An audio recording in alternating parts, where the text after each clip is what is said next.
Again, my name is Maimuna Mazai. I am with the Food Technology section of the FCT, Office of the Standards Organization of Nigeria, and today I've been asked to talk on GMP, or quality requirements in the production of water. We know water is life, and yes, the tagline is just apt. Without water, the life we know will cease to exist, isn't it?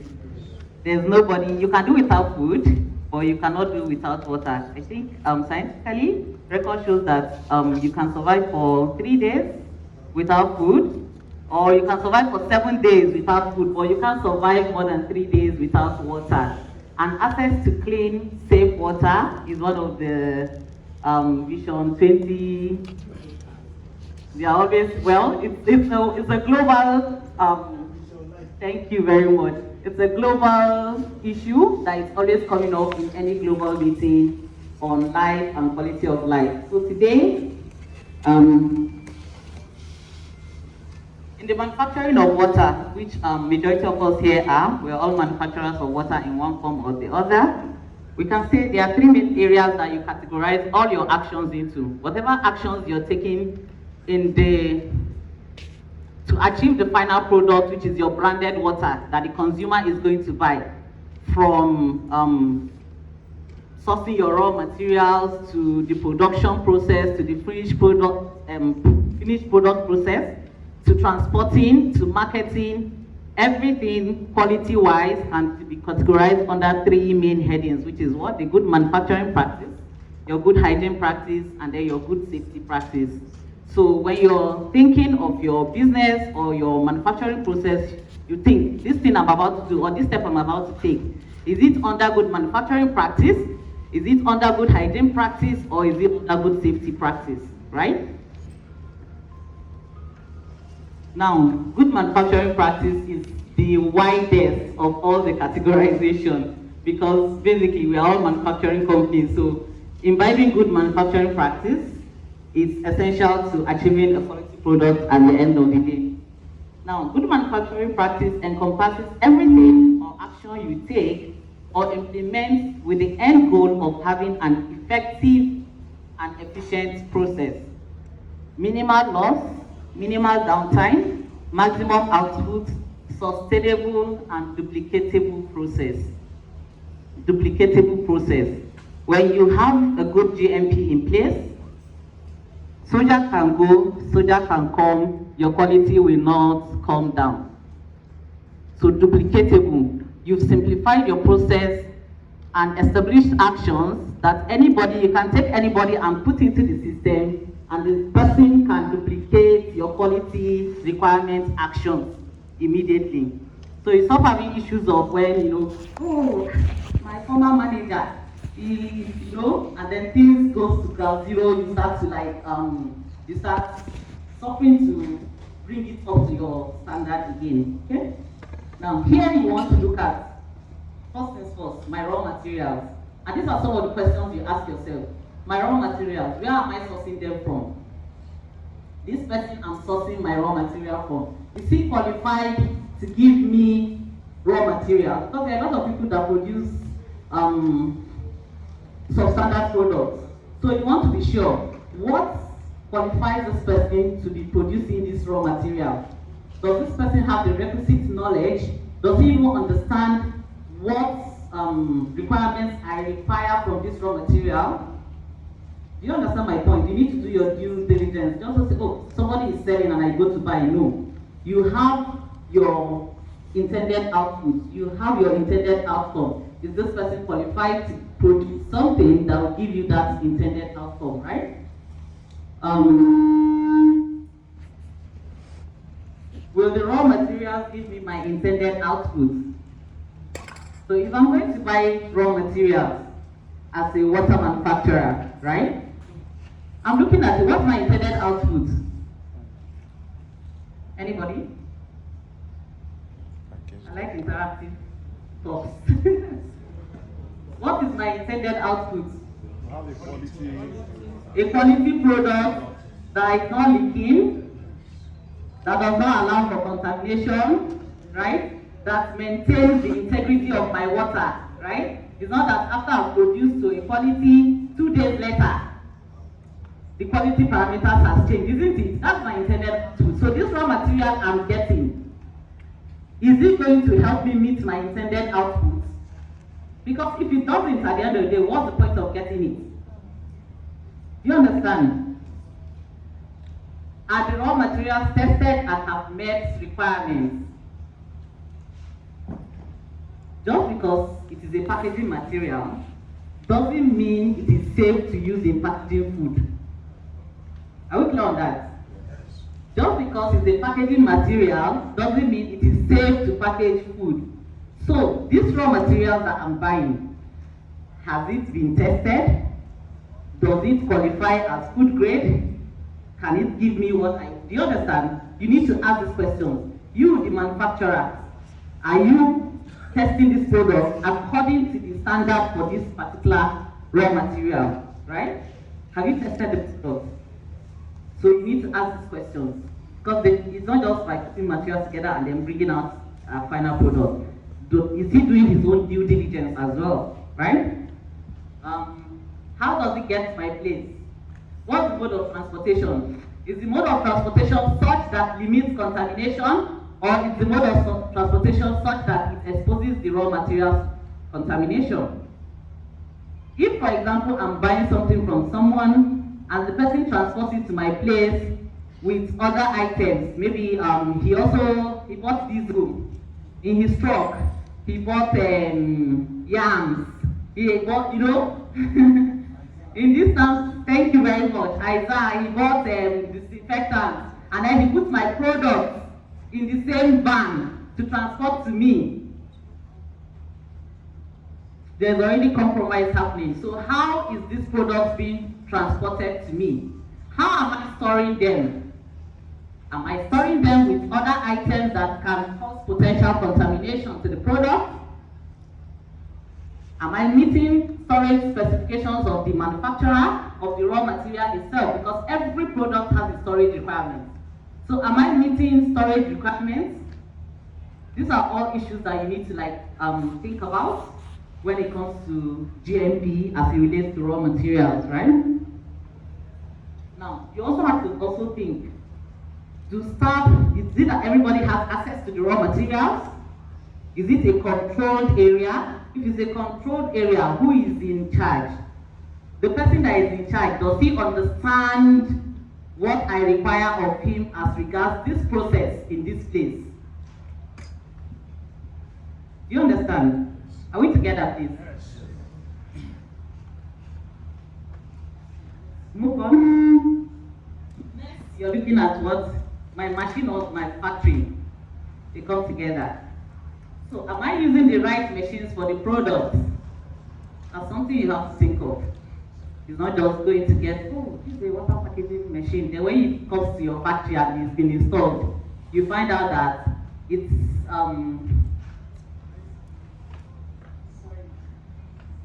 she said ice cream machine. So is it fit to purpose? Right? Have I arranged my machines sequentially? This is a key area. You may want to say, why do I need sequential arrangement? Let me tell you something. Sequentially arranging your product will save you time. It will, how will I put it?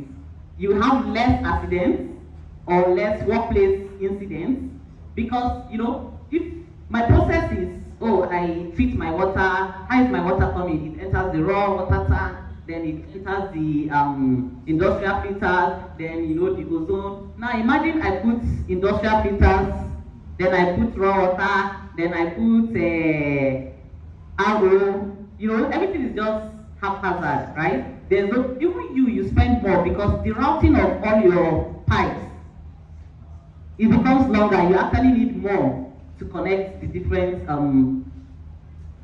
steps, right? So you have to ensure that it's sequential. Is it that, when I do the treatment section, then the next part I meet in the process is finished product store. So when I go from treatment section, I enter finished product store, then I come to production or packaging room, then I go, find a way to arrange it sequentially so that from water treatment, I do my backwash, I check all those things, it's done, I enter to packaging, from there I enter to finished product store, and then from the finished product store, where the truck or whoever is coming to come and load it out is going. That way you also limit your contamination too, because people who do not have access to, you are able to control access, basically. Now, is my ventilation adequate?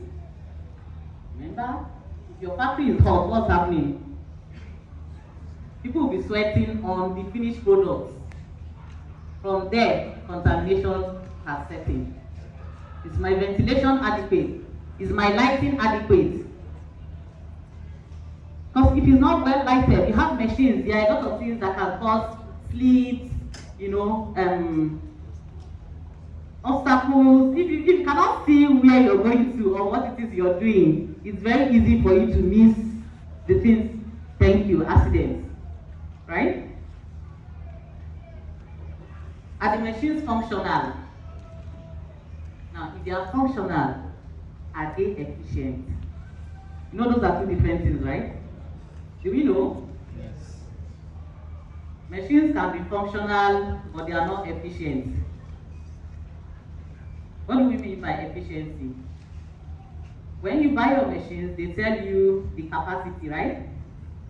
They tell you the capacity. Maybe this sachet water packaging machine can produce 1,000 bags per hour. In example, right? Can do 1,000 bags an hour. But when you are using, after 1 hour, you got 500 bags. Is it efficient? It's working, but it's not efficient. So you need to ensure that your machines are both functional and efficient, right? Do I have a maintenance schedule in place? Because you cannot afford a downtime. Your customers are waiting, you're telling them, sorry, one of my machines spoiled which day, and can you please wait? In a space where there are so many options, if you do it 1 time, 2 times, 3 times, what's going to happen? You lose the person. So do you have a maintenance schedule in place, or is it as the Lord wills? If you spoil, I will call engineer. Or is it, I know that every 3 months, with or without spoiling, I will call someone to come and check my machines. And you also have to determine, is this maintenance going to be in-house? If you know that it's going to be in-house, it's not just, Sabiu used to repair machine before, now he goes Sabi. No. Is Sabiu competent to handle the kind of machines you're using? If you want it to be in-house, have you taken Sabiu for added training so that he knows how to repair those machines? These are all things we need to Then finally, awareness is very key, and communication. Is the maintenance officer, whether in-house or outsourced, is he aware of my requirements? Because you will not say, oh, he's the expert, he should just come. No.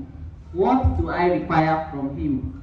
Is he aware? Have I spelled it out for him? Right? Are my filters clean? The equipment too, right? Are my filters clean and in transparent holders? That's another place that, sometimes we don't usually think about. Why do we always say you put your filters in transparent holders? Who can guess? So that you can easily observe it. Because if you say, for example, I change my filters every 3 months. Somebody says so. Right? You say, I change my filters every 3 months. Now, we all know that different seasons, different kind of water we see, right? So, how do you know that this filter, because they are meant to trap depth, and the moment they become full or overwhelmed, what's happening? The depth, you can have clean water come, it will pass through the filter and become dirty water. So it will start working in reverse. That's why you need to have your filters in transparent holders so that it will ease your observation. Yes, you may have it in your schedule that filters should be changed maybe every 2 months or every week or every 2 weeks, right? But before that 2 weeks, you notice that it's dirty or it needs change, you change it. It's as simple as that, just to ease your observation. Another aspect, your critical control points. Critical control points are those points in your production process that have direct effect on the quality of your output. Right? Those points, because it's not everything you do to produce your water that is critical, that affects the quality of the output, right? Am I correct? So when you look at your process from start to finish, you identify which steps are critical and you label them as your critical control points. Now, once you've identified that these are critical control points, what's the next thing to do? Can guess. Make sure you pay more attention. Thank you. You pay attention to those places, right? You pay attention, you monitor. More attention to those places. You monitor them. You can go as far as assigning someone to be doing this monitoring, right? And you also plan actions ahead, because you know these are the points that affect the end quality of my product, isn't it? You plan actions ahead. You look at it, this critical control point. What are the things that can possibly go wrong here? Right? You've identified them, and then if this thing goes wrong, what is my immediate response point? Like, what is my immediate response actions? What am I going to do immediately? So that what? You do not have to now stay so long. You've already planned these actions and you have them written somewhere. So immediately they are happening. What are you thinking into? Thank you. So it limits the possibility of producing products that you have to now recall or that causes issues, right? The use of PPE is under good manufacturing practice. Personal protective equipment, right? Have I provided adequate PPE as a manufacturer? What are the PPEs that we expect in a water manufacturing company? Gloves, thank you. Face masks.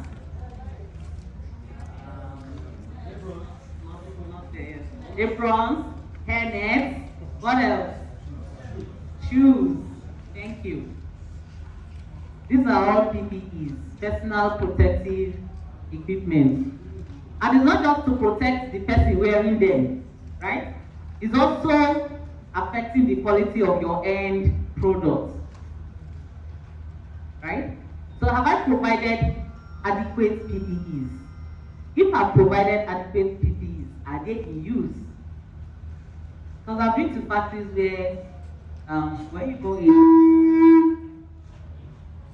in, you don't see staff with PPEs, but when you ask, they say, oh, we have it. So they go to the store and they show it to you. I get, but I know they use. This will be the point. For no provide. So if you have it, are they in use? Now, if they are in use, are they being used properly? For example, I bought factory shoes. They are using it. What's the proper use for the factory shoes? Thank you. To be used within the production environment. The moment they begin to take it outside and bring it back inside, is it being used properly? I have provided nose mask. What is the proper use of nose mask? Cover the nose and the mouth, right? Now, if my staff are having it on their chin, I have provided. It's in use. Is it being used properly? So these are the things that you will check, right? Now, awareness again, we'll come back to awareness. Are staff aware of the importance of using the PPE. Because let me tell you something, if you don't know why you are doing something, it's very easy for you not to do it.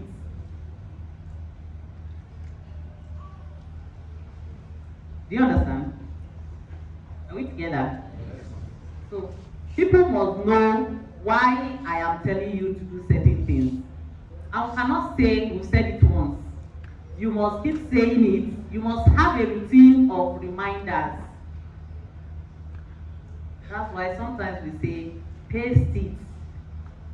Right? You must have a routine of reminders. Paste it. Before you enter my production hall, are you fully kitted? Put a picture of what a fully kitted person looks like.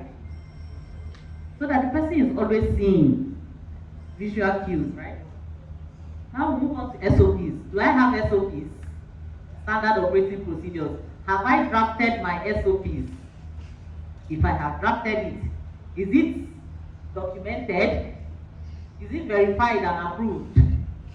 Because sometimes I've seen people, they bring you these documents and they say, oh, these are my SOPs, and I look at it. Nobody verified the SOP. Nobody approved it. There is no date for review. Do you understand? It must be verified and approved.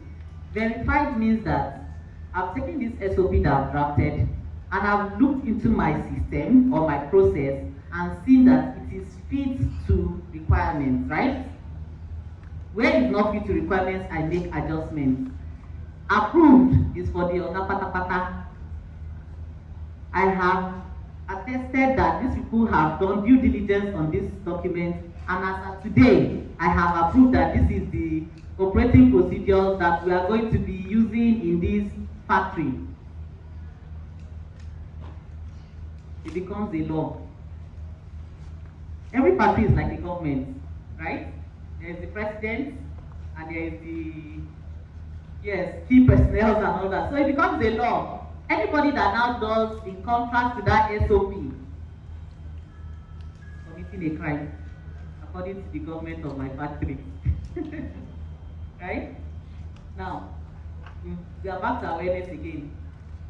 Are the staff aware of the SOPs for their various duty points? Do they know what is the standard operating procedure for my point as a filler, or for my point as the raw material manager? Do you understand what I'm saying? Is he aware? Now, if I've trained him on that, how about the continual awareness? I need to paste it in those sections so that what he is continually aware of my requirements in that place. Are we together? Is it making sense? Yes. Then we have records. Records are the evidence that an activity has taken place. If you say, we dey do am, but you don't get record, it means you know they do am. Because it's your word against what?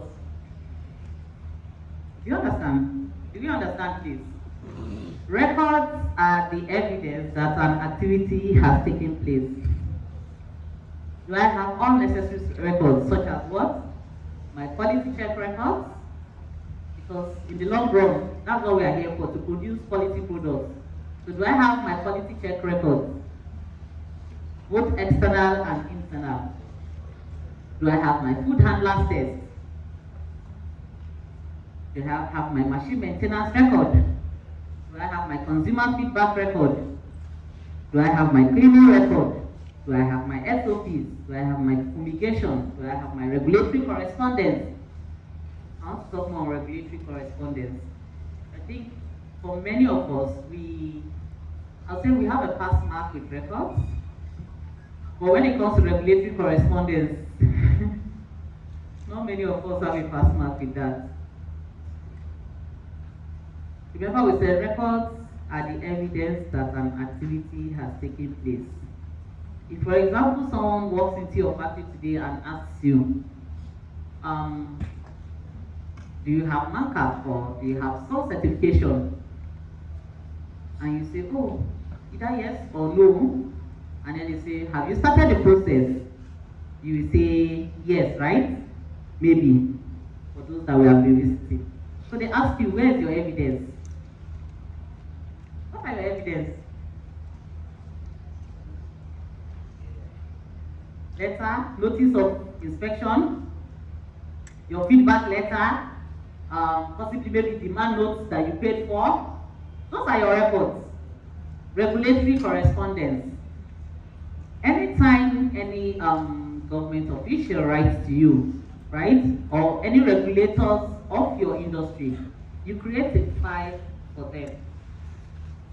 Any correspondence at all, even if you're the one sending a letter to them, make sure you always have your acknowledged copy and you go to the respective file or folder for that agency and you file it in.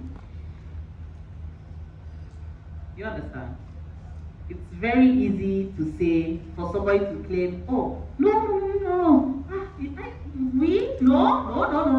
What do? You carry your file and you open on day so day. This is my evidence. But if you don't have those records, what's going to happen? Some people pay for certain things multiple times because they don't keep records. You paid for something, they gave you a receipt, you did not record it, you didn't keep it. So they come again and say, you've not paid, you'll be talking. I paid, oh. Where's your evidence? It's not there. So regulatory correspondence is a very key record that you need to keep as well. Okay? Amongst any other records, see I put ETC there because I cannot exhaust the records that you need. Why is that? Because the categorization of each of our companies differ, right? So people have very large companies, some is very small, some is, So the complexity of your processes also determines the amount of records that you are going to generate. So any other record that you know that this pertains to my factory or my activities, please keep it. If you don't want physical keeping, thank God now we have online spaces. Get a hard drive, scan it, store it on the hard drive. You understand? If it's difficult for you to keep physical, we're entering the digital economy. Scan and store somewhere that you can easily have access to. Staff, GMP. Staff. Have I hired competent staff? How did I determine their competency? Maybe you requested for certain documents. Do I have records of these documents? Or maybe I sent them for training so that they can become competent. Do I have records of this training that I sent them on? Do I give periodic training to my staff? There are a lot of people, their staff have been with them for 5 years, 10 years, they've never been with me to send them for any training. And the world is changing every day. New processes are being established, easier way of doing things are coming on board, new things are coming every day. You want to keep with the times, right? You need to send your staff on training. You can even do it in-house. You could go get the knowledge and then you have an in-house training. And let me tell you something. It's not just about the manufacturing process, right? That your staff needs training on. Do we understand? Sometimes our staff needs training on marketing. Because you can produce the product, but if your marketing is poor, what's going to happen? You will not make money. Your staff may need training on ethical conduct, customer relations. You want your staff to be a true representative of yourself and your vision for your company. Are they in line with this vision? Training.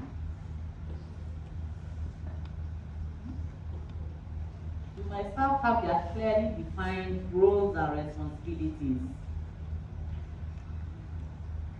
Somebody will do it, usually ends up in nobody doing it. Are we correct? Hmm? Somebody will do it, ends up in nobody doing it. So do we have clearly assigned roles?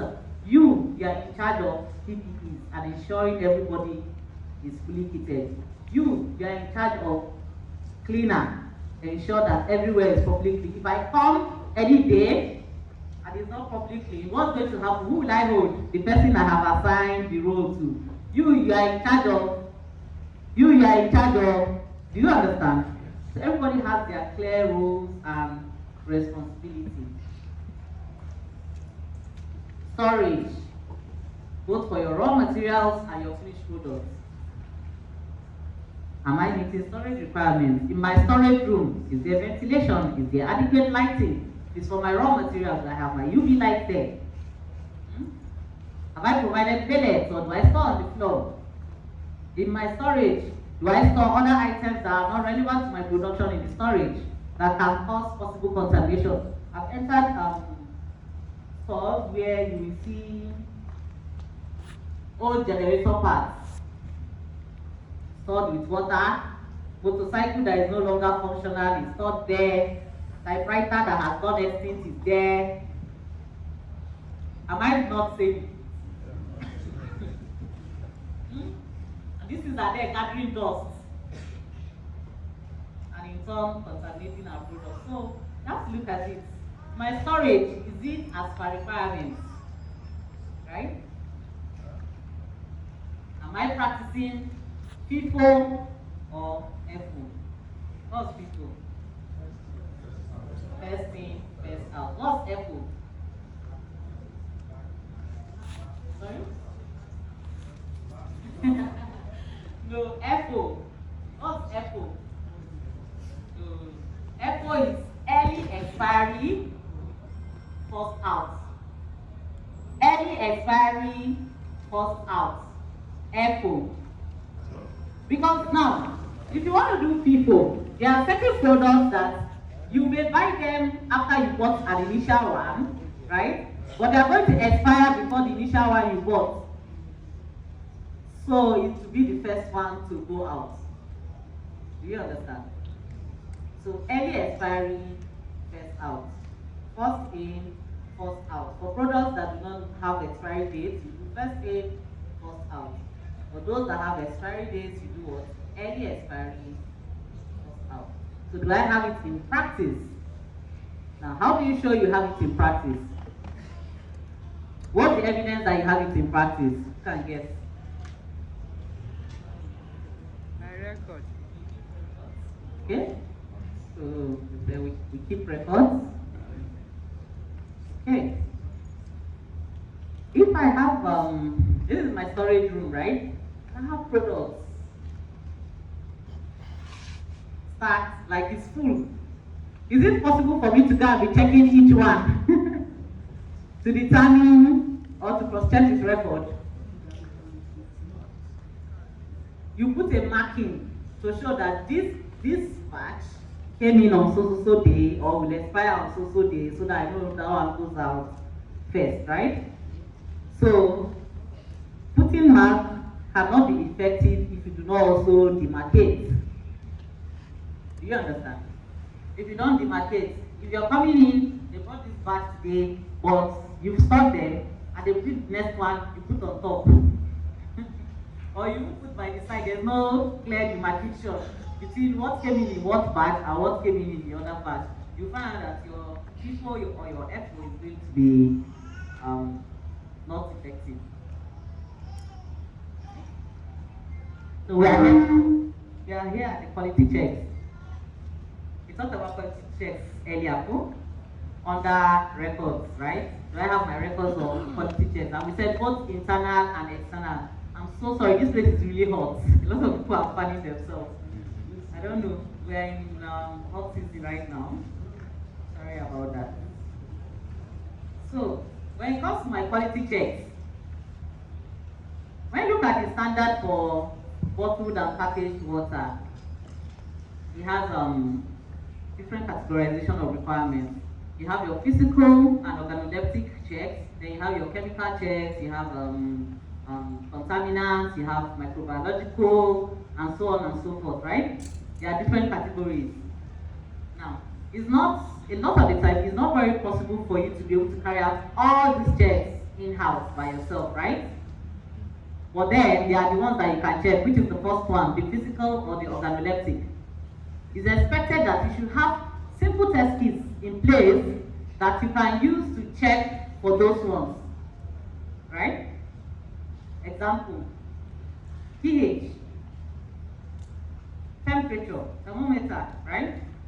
What else? We're looking at TDS, turbidity, chlorine test kits, physical checks too, taste, odor. Do you understand? So every day I produce, I will take a sample and I'll do some of these checks on the water and I'll record it as my in-house quality checks, right? And then I look at my standard. When I get my figure, I take my standard and I compare. Is it within the acceptable range or limits? If it is, the product can go out. If it's not, what will happen? Do we still release products to the market since we don't already produce them? God is in control.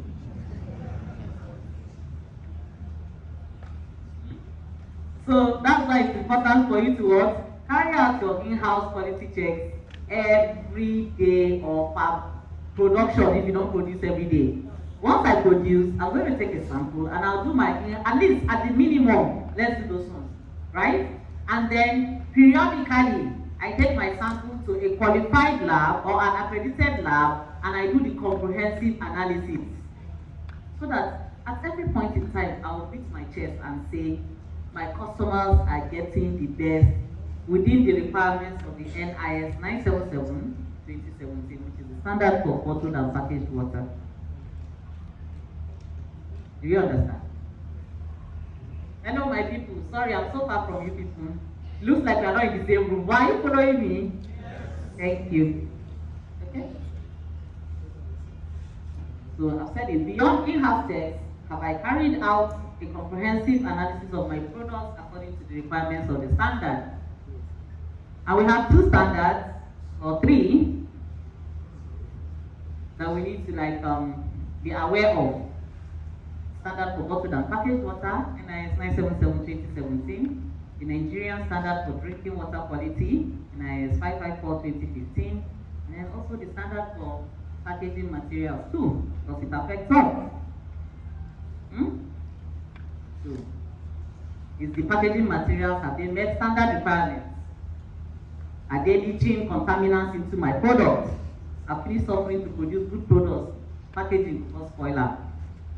Do you understand? Okay, we have the 977-2017.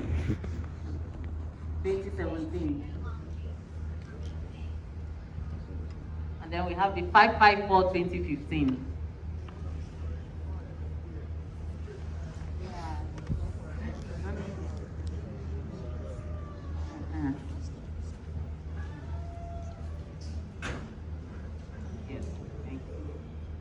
My colleague who is going to give you a brief on packaging will tell you the packaging material one.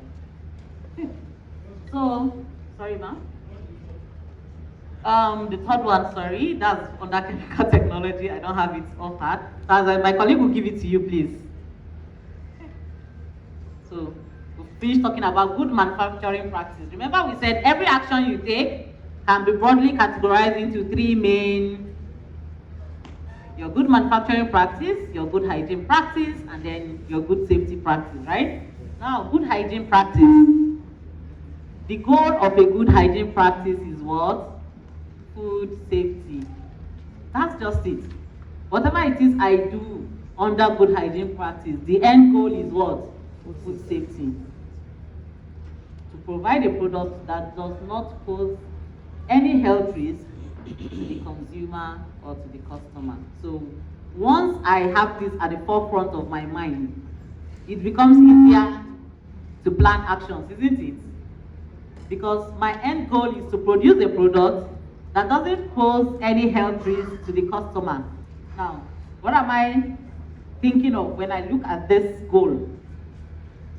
Food handlers test. Everybody that will come into contact with this product, either pre, within, post, right? That is my staff. Are they safe to handle these products? When we say safe, do they carry any foodborne pathogens that can be transmitted via these products? Remember that these are products that do not undergo any further processing.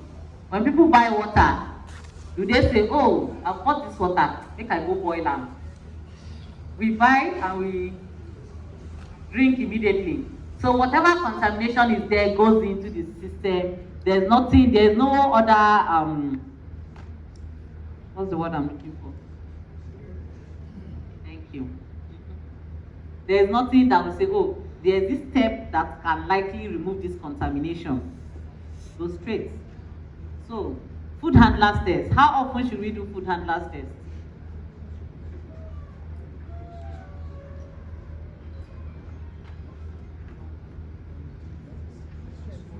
Sorry? 6 months. The standard specifies biannually. That is what? Every 6 months. You are supposed to ensure that your staff are still safe to handle food products.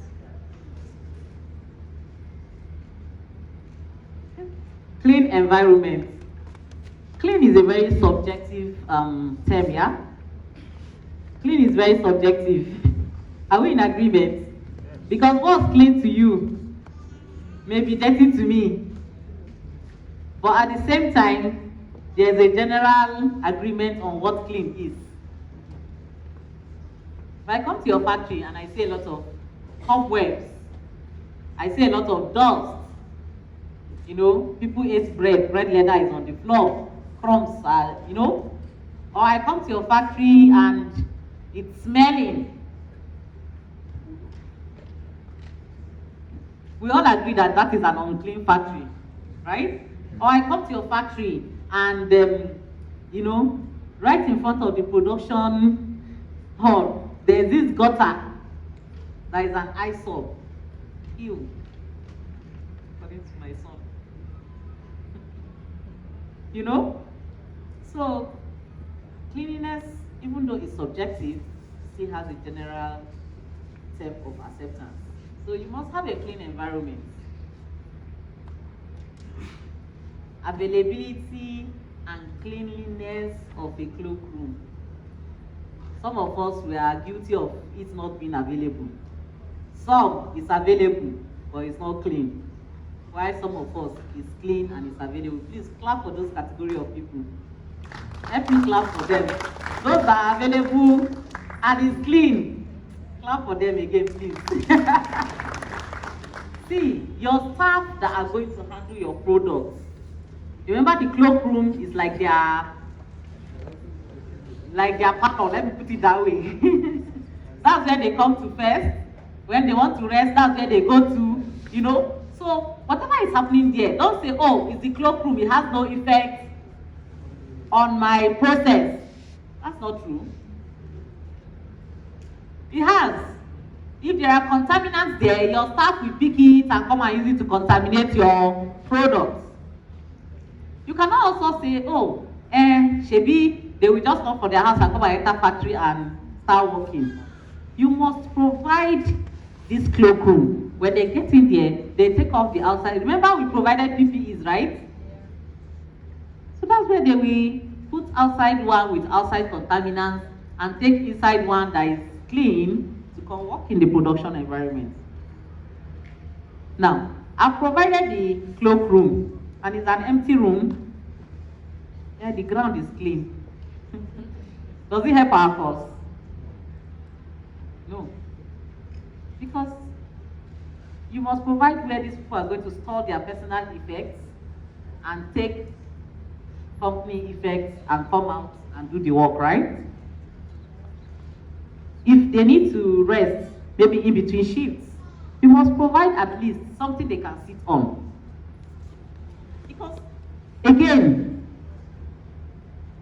If your staff don't feel well treated, it will affect you and your company. People like to stay where they are dignified. So it's important.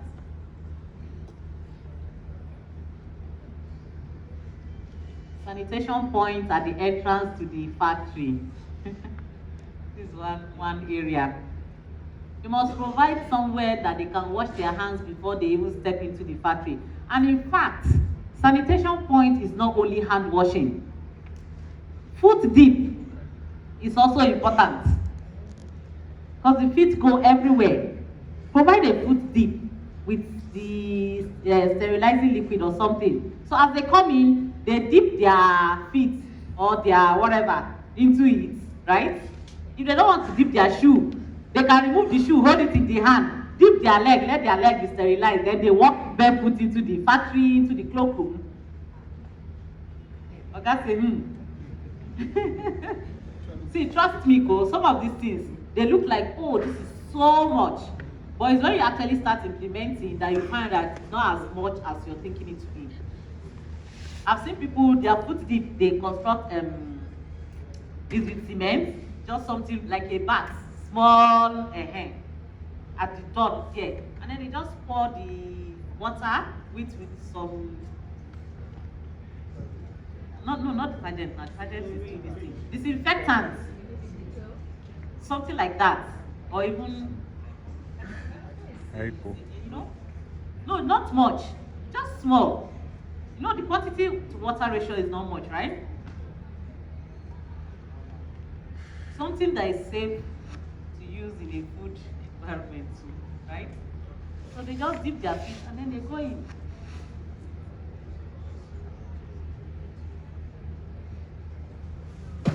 PPEs that helps to limit contamination. We talked about this earlier. Blocking access to rodents, insects, reptiles, and the likes.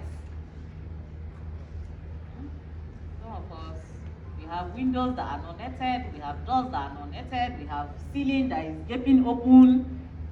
Some have nets, but it has plenty holes, so it's as good as not having. Remember, the goal of your good hygiene practice is to what? Limit contamination and provide safe food. So you want to block access. And provision of a good, clean, and properly placed convenience.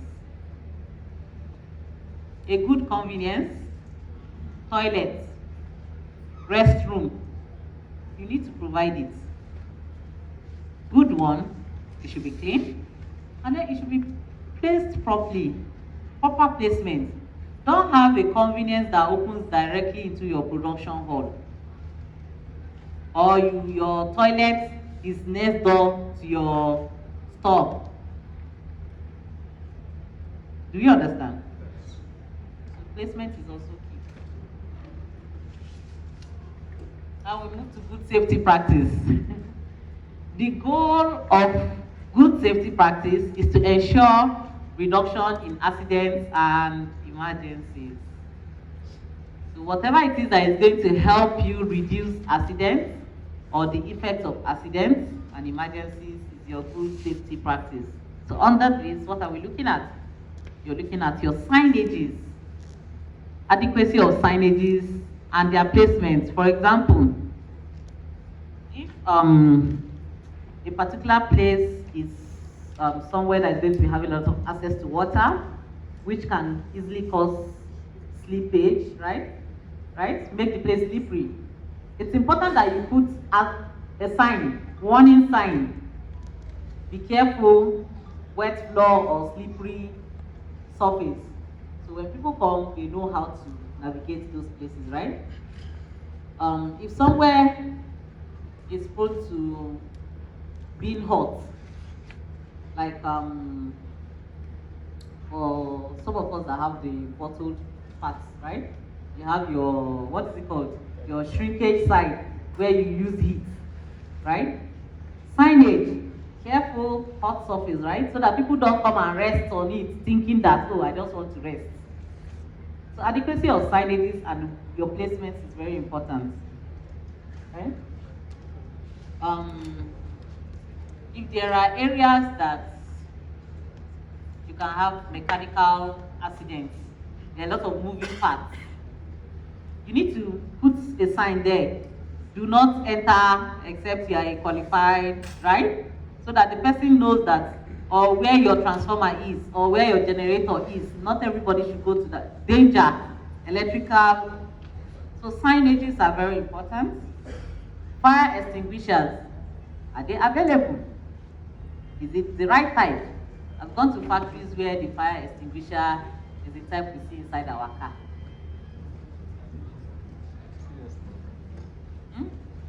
Is that the type we should have in our factory? Positioning, where is it positioned? Yes. I've been to factories that their fire extinguisher is in the gatehouse. Cloakroom. Thank you, ma'am. Some have it inside the cloakroom. Is the positioning okay? It should be in an easily accessible location. So wherever it is you're going to hang it should be one that there are no encumbrances, right, around there. And then you clearly earmark it, this is fire extinguisher position, so that even when they take it out for servicing, when they bring it back, it's coming back to that position. Okay? Has it been serviced? And if it's been serviced, is the service due date clearly indicated? First aid boxes, is it available? What are the contents? Where is it located? Somebody is in an accident, they start thinking, hey, where that fire? Where we get first aid box now? Where is it? Where is it? Everybody starts. They will now find out. He did for madam office, so madam don't go out, she don't lock her office. This is a very likely scenario, right? So, if we have the first aid box, what do we have inside? And where is it located? Wearing of protective clothing. I think we've talked about that before. So, in conclusion, in the manufacture of good water for the consumption of Nigerians, every step should be well thought out. It should be well thought out, right? And then ensuring that all your actions conform to your GLP, GHP, GSP will guarantee a good product output every single time. Finally, say what you do what you say. If I say I'll be maintaining my machines every 3 months, maintain your machines every 3 months. If it is not feasible for me to continue maintaining every 3 months and now I want to shift it to every 6 months, what do I do? Sorry? You review your SOP and make it what? Every 6 months. In essence, say what you do what you say. Thank you very much.